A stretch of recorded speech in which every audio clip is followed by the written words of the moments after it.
आज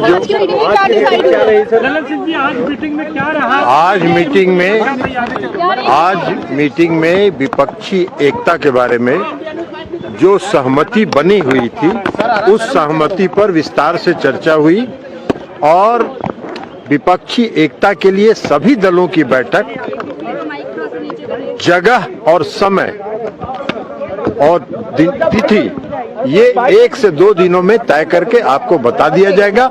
मीटिंग कहाँ होगी, कब होगी, कौन कौन लोग उसमें आमंत्रित है।